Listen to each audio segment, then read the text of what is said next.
हाँ जी सर, हमारे पास बेसिकली एक यहाँ पर तो वेज है जिसका कि मास है m, ठीक है, और बेसिकली उसके हाईएस्ट पॉइंट पर रखा हुआ है एक आपके पास बेसिकली तो बॉल रखा हुआ है ऑफ मास m और रेडियस r, और उसको हम लोगों ने तो रेस्ट से रिलीज किया है बेसिकली u बराबर 0 से, और सवाल में दे रखा है कि ऑल सरफेसेज आर स्मूथ, तो म्यू बराबर 0 है, बेसिकली ऑल स्मूथ है, ठीक है। और ये वेज के ऊपर एक सेमी सर्कुलर आर्क जैसे बना हुआ है जिसका कि रेडियस r है, राइट।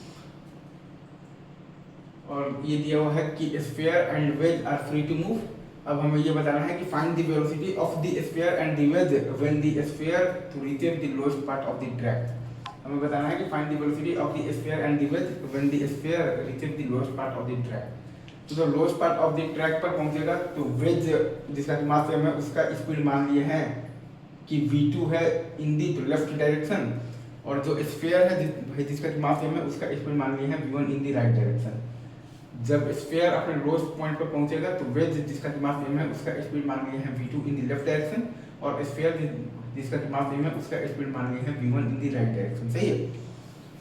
तो अब अगर आप ये बेसिकली स्फीयर और वेज अगर आप ये दोनों को एक सिस्टम मानते हैं तो ये पूरे सिस्टम पर एक्स एक्सिस के अलोंग कोई भी एक्सटर्नल फोर्स नहीं लग रहा है, मतलब कि आप पूरे सिस्टम पर एक्स एक्सिस के अलोंग मोमेंटम कंजर्वेशन लगा सकते हैं। अगर आप स्फीयर और ये वेज दोनों को एक सिस्टम मानते हैं तो ये पूरे सिस्टम पर एक्स एक्सिस के अलोंग कोई भी एक्सटर्नल फोर्स नहीं लग रहा है, मतलब कि आप पूरे सिस्टम पर एक्स एक्सिस के अलोंग मोमेंटम कंजर्वेशन लगा सकते हैं। अगेन लास्ट पर बोल रहा हूँ, आप ये आपके पास जो स्फीयर ऑफ मास m है और ये आपके पास जो वेज ऑफ मास m है, ये दोनों को अगर आप एक सिस्टम मानते हैं तो पूरे सिस्टम पर एक्स एक्सिस के अलोंग कोई भी एक्सटर्नल फोर्स नहीं लग रहा है, मतलब कि आप पूरे सिस्टम पर एक्स एक्सिस के अलोंग मोमेंटम कंजर्वेशन लगा सकते हैं। तो वहाँ से आपके पास आ जाएगा mv1 बराबर mv2, तो v2 बराबर m by m into v1। वहाँ से आपके पास आ जाएगा mv1 बराबर mv2, तो v2 बराबर m by m into v1। अच्छा अब अगर आप तो वर्क एनर्जी थ्योरम का बात करेंगे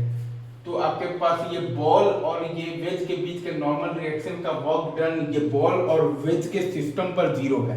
अगेन मैं फिर से बोल रहा हूँ, ये बॉल और वेज के बीच के नॉर्मल रिएक्शन का वर्क डन ये बॉल और वेज के सिस्टम पर 0 है, ठीक है।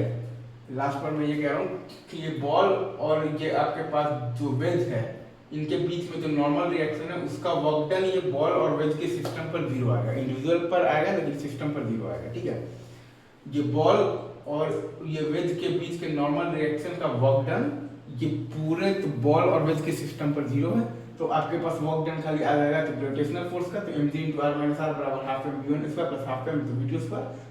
तो work done by the gravitational force आएगा तो mg × r - r बराबर half mv1 square plus half m × v2 मतलब कि स्क्वायर, mg × r - r बराबर half mv1 square plus half m × v2 square. ये आपका सिंपल सा वर्क मतलब कि एनर्जी थ्योरम है, तो वर्क एनर्जी थ्योरम है। तो ये दोनों को मिलाकर आपके पास आ जाएगा v1 बराबर under of the 2g r - r by 1 plus m by m।